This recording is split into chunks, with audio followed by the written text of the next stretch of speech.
Good morning, everyone. My name is García. I'm going to present this work. Actually, I was invited to extend my presentation to 25 minutes, so I add some first part that is correspond to an introduction to the relation between system and finite fracture mechanics, and the second part that where we deal with the application of this size effect to the study of microcracks initiation, in particular reinforced composite. That was carried out with the collaboration of some of my colleagues in Sevilla, especially Justo, Zurita, Aranda, and Mr. Sherman, Professor Mantic. And size effect is a phenomenon that has been studied from the very beginning of the mechanics and the solid mechanics community. I like these figures from this excellent book by García, where he illustrates the first study about size effect on strength of materials. You can see here the first two pictures correspond to a classical problem. This is the relationship between the length of ropes and its strength. And this was a large discussion in the first mechanic community. You can see some studies by Da Vinci and Galileo, and the third picture that is even more interesting is the illustration of Galileo Galilei in his national test about two new sciences, where he discussed how large animals tend to have large skeletons in relative terms. And for him, that was a proof of how large structures are weaker. And this is actually a size effect. So moving to more current problems, here we have the classical problem of flow sensitivity, where we test, for example, several three-point bending specimens, and depending on the size of the specimen, we find that the size of the specimen, and in particular the size of the defect, doesn't affect the strength of the specimen. That is a very classical result, but on the contrary, about a certain size, the strength of the specimen decreases drastically when the length or the size of the specimen increases. And this is very important because for some materials, we have that the specimen at the laboratory scale are in this part of the figure, but on the contrary, for our structure with the same material, are in this part for this kind of sizes. So we can overestimate the strength of our structure if we don't take into account this kind of effect. So we have in solid mechanics, we have a lot of criteria, and I would like to discuss here how or what of these failure criteria predict a size effect and what of these are not predicting a size effect. So we have categorized here the failure criteria to 4 parts actually, or more, but mainly in 4 parts that correspond to 2 divisions. First, on the left, you can see deterministic failure criteria, and on the right, probabilistic failure criteria. And in addition, on the top, we have stress criteria, and on the bottom, we have the energy criteria. The stress criteria, as you know, are based on some critical value for the stress tensor or for some combination of the component of the stress tensor, and the energy criteria are based on some kind of energetic balance. And the deterministic approach has the objective of finding the critical load for failure, and the probabilistic approaches tends to have, or the result is a probability of failure for a certain limit. So from all of these, that I plotted here some examples, but we don't have time to go in. From this, all these parts are predicting a size effect. In this slide, I would like to highlight the relevance or the physical sense of why all the energy criteria and all the probabilistic criteria are predicting size effect. On the left, you have a physical scheme of why the energy criteria predict size effect. For example, if you see here two specimens with the same geometry but scale one to the other, we can see that in 2D, typically the release energy is proportional to the square of the size, but in contrast, the dissipated energy is proportional to the length. All is included. So if we make larger the specimen, the release energy is going to increase faster than the dissipated energy, so we are not going to need less load to breathe the specimen. And this is the physical sense of size effect on the energy criteria. In the probabilistic criteria, the physical sense is totally different. As you know, in the probabilistic criteria, we have a certain stochastic distribution for the effect, or for the strength, or for the fracture toughness. So if we increase the volume of the specimen, we are going to have more probability of having strength values for the size of the defect, or the strength, or the fracture toughness. So we are going to have more probability of finding the weak point or a weak point, so the critical load is going to decrease. So the two predict size effect in the same sense. I mean, a larger specimen tend to decrease the strength, but the physical sense of the two are very different. From the point of view of the dimensional analysis, we can understand also why this criteria predict a size effect, and if you define the critical load as a function of the material properties and the geometrical properties, and you try to make that dimensionless, you have in solid mechanics, in a static problem, you have to choose two magnitudes. Normally we choose the elastic modulus and one of the geometrical parameters, for example L1. And if we divide all the material properties and geometrical properties for some combination of these parameters in order to make that dimensionless, we obtain this kind of expression in dimensionless terms.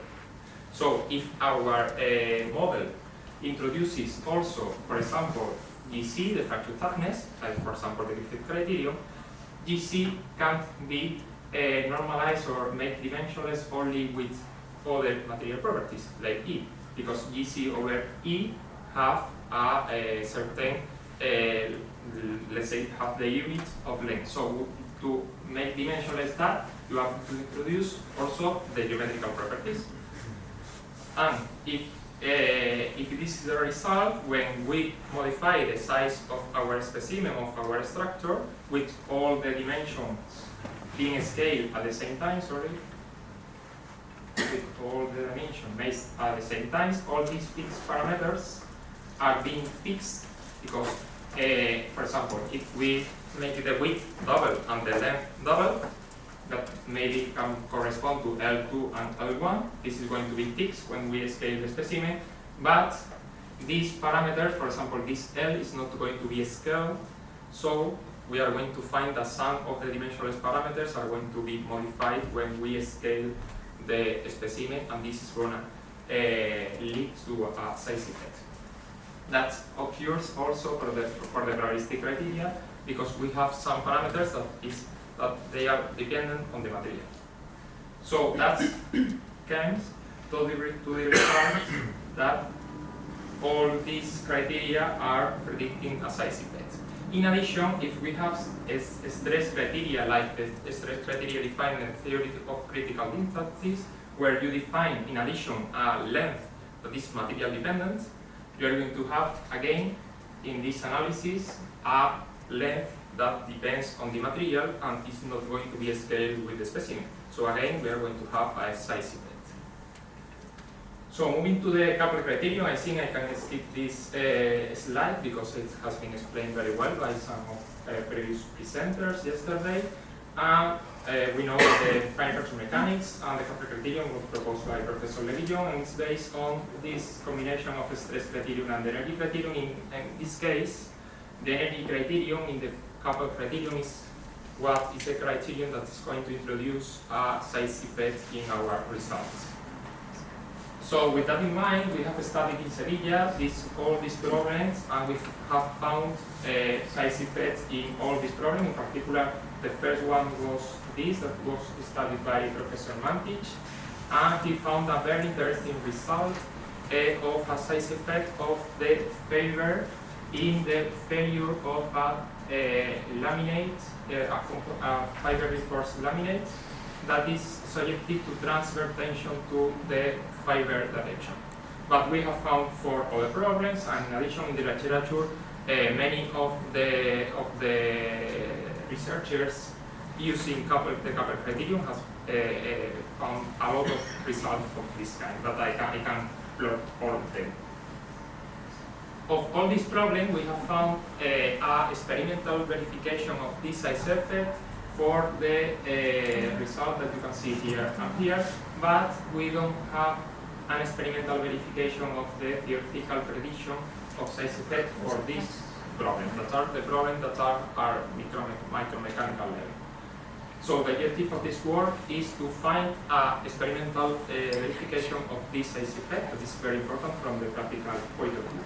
So the objectives are evaluate the size effect of inclusions, in particular of these two problems that are related. I mean, we have here a layer of a long fiber reinforced that they are in this direction, and if we subjected this, if we subject this lamina to this kind of loading, tensile loading, normally we have a crack that begins at the interface between fiber and matrix, and this crack, the critical load leading to this crack concept, normally depends on the fiber radius, as I said.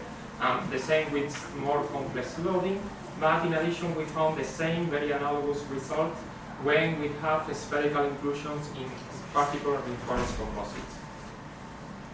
So the results that we want to verify are the same.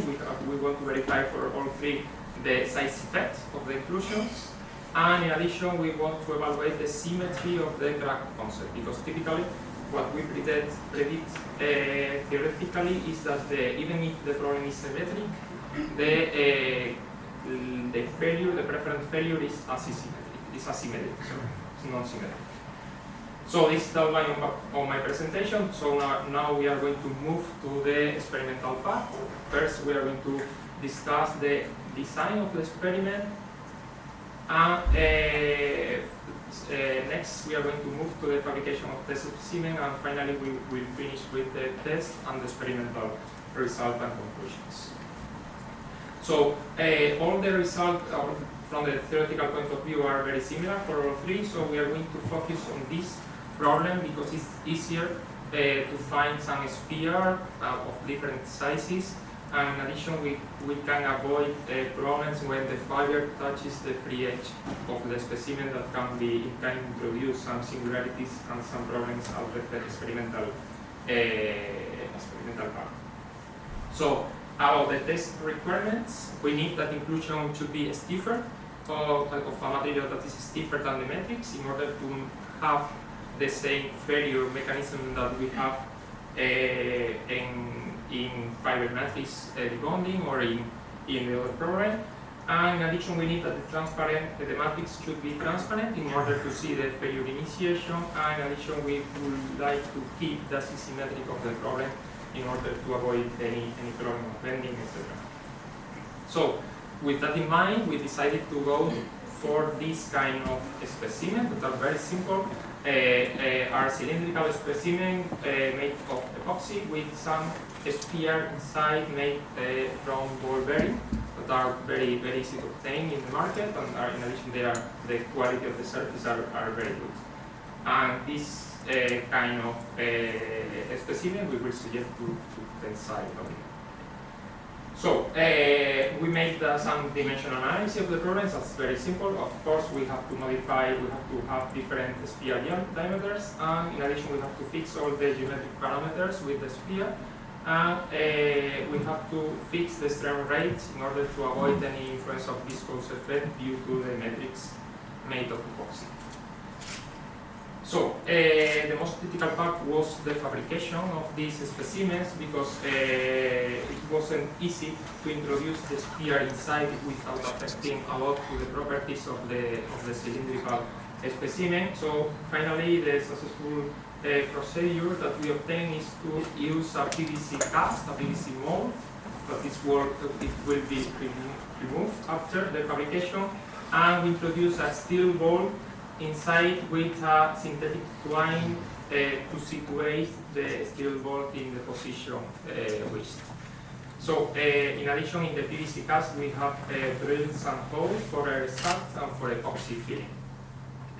Here we can see some picture about the fabrication procedure. Here we have the tubes for the molds, and the drilling of the holes, and finally the molds finish. Here you have the most critical part, because we have introduced this synthetic twine that can be, let's say, can affect the final result. So we will take care of the final result to check that. This is the curing process that it will be made with carefully. And finally, the removal of removing of the mold with a classical lathe. And here you have the specimen. Actually, this is one of each kind of specimen, where you can see the sphere here, and we made some polish around the sphere without affecting actually the radius, but allowing to see through the metals. In addition, we have this specimen is just to this specimen is to obtain the experimental properties, the material properties, sorry, for the epoxy that we will need for the theoretical model.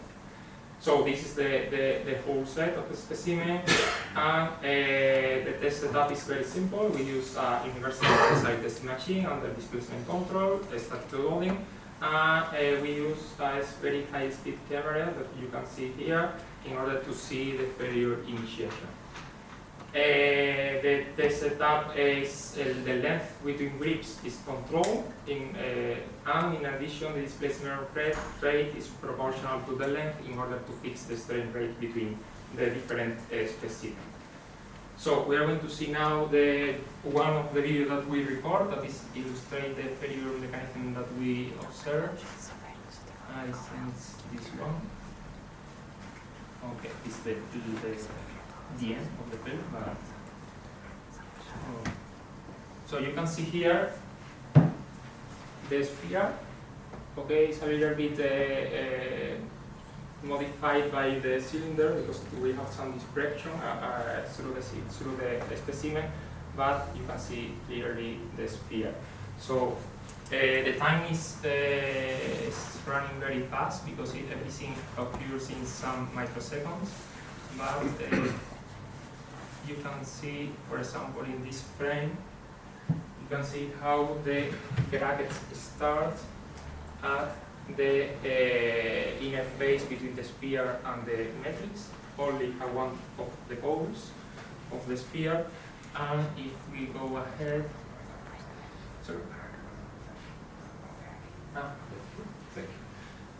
here you can see, for example, the part where it inks out of the inner face to the matrix. Finally, it breaks the specimen. It is interesting that this was effective actually, that after the totally failure of the specimen, the specimen vibrates. Okay? And this is what is going to explain that in one specimen we found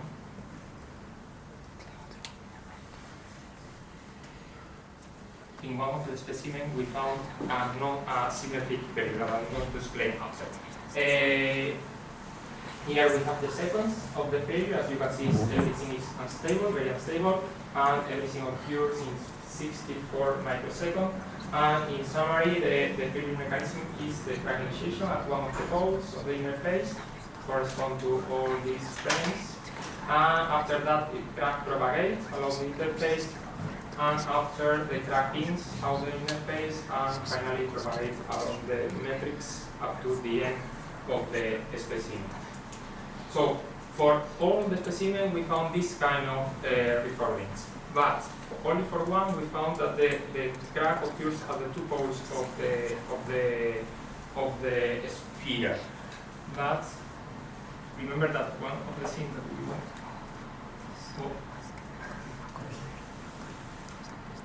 One of the things that we want to check is the non-symmetric.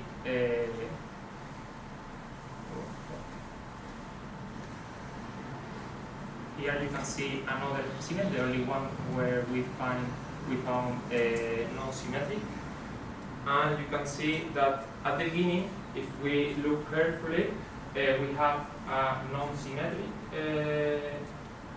failure, but after some frames, I'm going to fast forward that. After some vibrations, the failure starts at the other pole.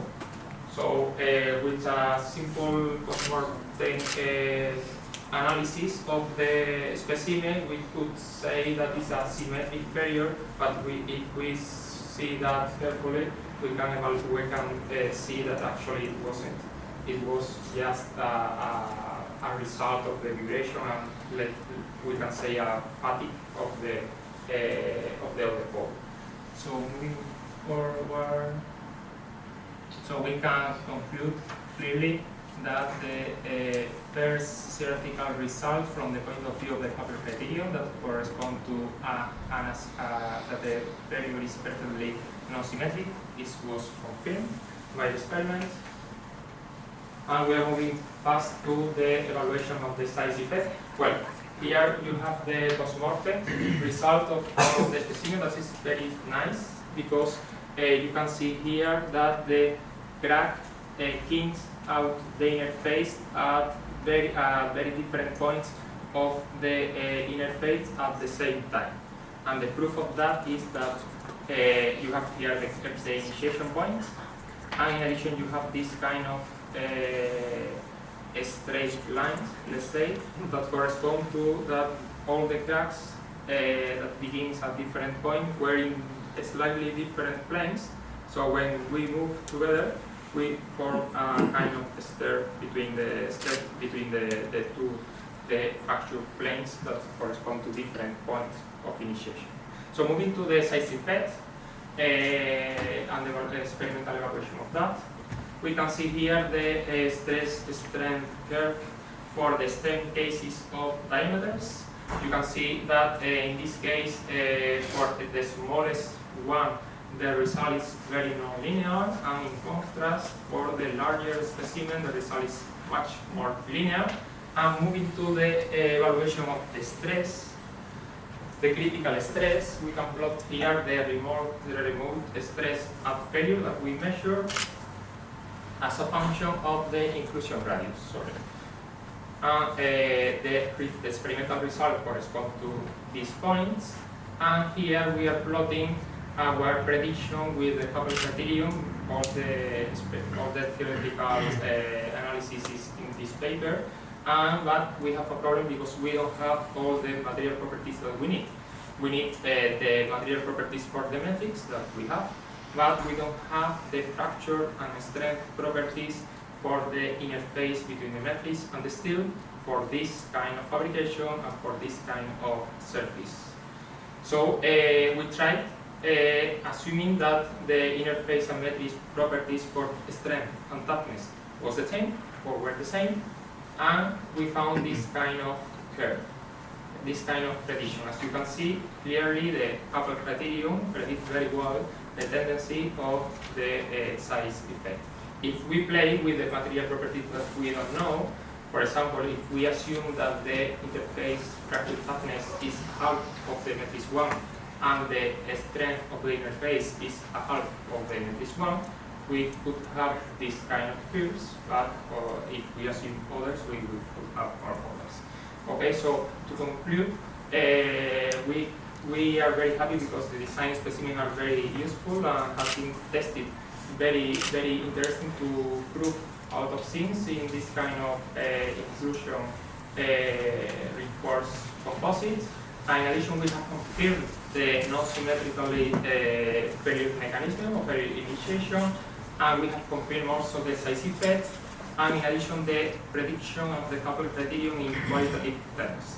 But our next step are going to be related to the quantitative match between the Hubble criterion and the experimental result that we obtain.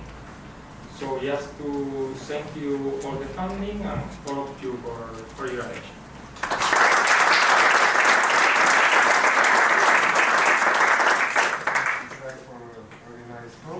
Questions? Size effect is observed with fracture. the material characteristic lenses comparable with the size of amalgam. And for this purpose, you can use different theory like gradient theory or non-local gradient theory.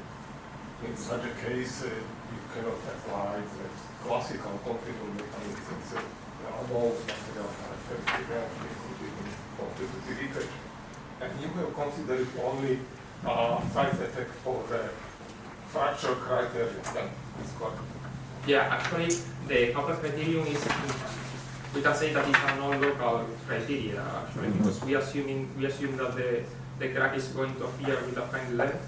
So in some manner, it's not affecting only the local stress state or whatever of the points that they are involved. So in some manner, yeah, in some manner is. Since in gradient theory you obtain a finite level of Cauchy prefix as the criteria. Yeah, for sure. In the gradient model, we obtain with actually some comparison with the, for example, phase fields or some kind of gradient damage model. Yeah, okay, and many new phenomena can be explained by the gradient theory for the cracks. Yeah, for sure. Actually, we are trying to do this problem with phase field, but we found some with positive some model and phase field, but we found some problems of convergence due to the move between the positive some part in the interface to the, let's say, that this thing out is not well, it's not very well converging. Okay. You talked about Bayesian statistics at the beginning of your talk, and then you left the topic. What would occur if you tried to use Bayesian statistics to describe the size effect? Can you say for sure that the whole criterion is better than Bayesian statistics to describe the size effect that you observe in these specimens? No, actually no. It should be that. Actually, one of the next steps that I did is to compare not only with the Kaplan criterion, we should compare our experimental result with all the value criteria that can predict a success rate. It is an extension of this question anyway. I mean, you experimental, you only consider one flaw inside of it. So you only consider one particle inside. Sure. How do you account for interaction between, in your normal structure, you get distributions? Yeah, this is statistical effects coming as well. Interactions of the fields coming. How do you account for that? Yeah, this is a good question. Actually, the real materials are like that. So, but we would like to let's say to simplify the problem from the experimental point of view in order to see only this, of course. So you consider the one leading flow. It's just one single. Yeah, one single. In order to see what's happening with one single, in my opinion, when you do experiments, if you try to simplify the phenomenon that you want to observe, you can observe this isolated, and if you observe all isolated, you are able to combine, let's say, the things that you are observing in order to see the whole picture. But yeah, for sure, it's not actually with the real material that is affected by the neighborhood. Yeah, but the question is, these are not statistically or exclusive events. That's the question, the problem. They are statistically exclusive. They don't actually depend on you. So the interaction comes in. I don't know if I got the point, but yeah, you have the neighboring fibers or exclusions are affecting, of course, to stress state. This is a source of the stochastic, but in addition you have other sources like the scattering in material properties and strength, fracture toughness. So in gradient, for example, or in other probabilistic criteria, you have to put all together, and it's difficult to separate the different sources of the scattering. We will, if not. Other questions? Thank you again.